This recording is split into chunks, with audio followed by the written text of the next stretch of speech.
കവാടങ്ങളെ ശിരസ്സുയർത്തുവിൻ, പുരാതന കവാടങ്ങളെ ഉയർന്നു നിൽക്കുവിൻ, മഹത്വത്തിന്റെ രാജാവ് പ്രവേശിക്കട്ടെ. ഈശോ ജെറുസലേമിനെ സമീപിക്കുകയാണ്. കുരിശിലേക്കുള്ള ഒരു ആരോഹണത്തിനായി അവിടുന്ന് തയ്യാറെടുക്കുകയാണ്. അവനെ ഓശാന വിളികളാൽ എതിരേൽക്കുന്ന ജനത, അവന്റെ അത്ഭുത പ്രവൃത്തികൾ കണ്ട് അവന്റെ അനുകമ്പ തിരിച്ചറിഞ്ഞ് അവനിൽ വിശ്വസിക്കുന്നവർ, ആൾക്കൂട്ടത്തോടൊപ്പം ആർപ്പു വിളിക്കുന്ന മറ്റൊരു കൂട്ടർ, ഇതൊന്നും ഇഷ്ടപ്പെടാതെ വിമർശിക്കുന്ന മറ്റനേകർ. എന്നാൽ ഇതിലൊന്നും പെടാത്ത ചിലരുണ്ട്. അവർ വിമർശിക്കുന്നില്ല, അതേസമയം ഈശോയെ സ്വീകരിക്കുന്നുമില്ല. ഇന്ന് ഓശാന പാടി എതിരേൽക്കുന്നവരോടൊപ്പമോ ഏതാനും ദിവസങ്ങൾക്ക് ശേഷം അവനെ ക്രൂശിക്കുക എന്ന ആർപ്പുവിളി കൂട്ടുന്നവരോടൊപ്പമോ അവരെ നമുക്ക് കാണാനാവില്ല. ഇവരെക്കുറിച്ച് വെളിപാടിന്റെ പുസ്തകത്തിൽ നാം ഇപ്രകാരം വായിക്കുന്നു: നിന്റെ പ്രവൃത്തികൾ ഞാൻ അറിയുന്നു. നീ തണുപ്പോ ചൂടോ ഉള്ളവനല്ല. തണുപ്പോ ചൂടോ ഉള്ളവനായിരുന്നെങ്കിൽ എന്ന് ഞാൻ ആഗ്രഹിക്കുന്നു. ചൂടോ തണുപ്പോ ഇല്ലാതെ മന്ദോഷ്ണനാകയാൽ നിന്നെ ഞാൻ എന്റെ വായിൽ നിന്ന് തുപ്പിക്കളയും.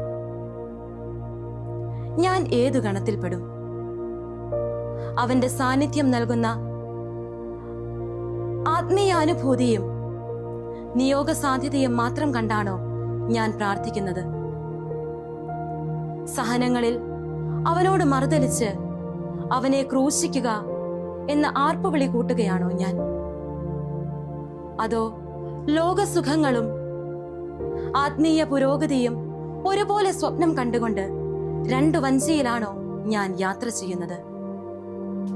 ഈ വിശുദ്ധ വാരത്തിലേക്ക് പ്രവേശിക്കുമ്പോൾ നമുക്ക് ഒരു കാര്യം ഉറപ്പുവരുത്താം: ഞാൻ ഈശോയുടേത് മാത്രമാണ്. അവന്റെ അത്ഭുത പ്രവൃത്തികൾ കണ്ട് വഴിയോരങ്ങളിൽ നിന്ന് ആർപ്പു വിളിക്കുവാനല്ല, മറിച്ച് കുരിശെടുത്തുകൊണ്ട് കാൽവരിയോളം അവനെ അനുഗമിക്കുവാൻ.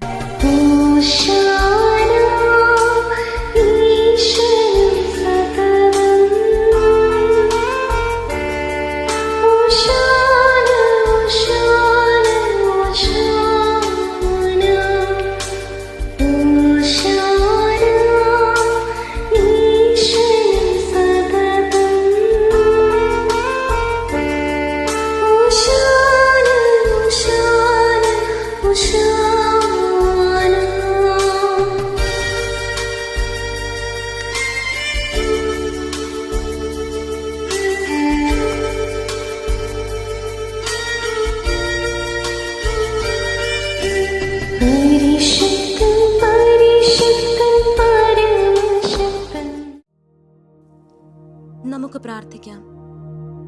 മഹത്വത്തിന്റെ രാജാവായ മിശിഹായെ, ഹൃദയം കൊണ്ട് അങ്ങേ ആരാധിക്കുവാൻ ഞാൻ അങ്ങേ പക്കൽ വരുന്നു.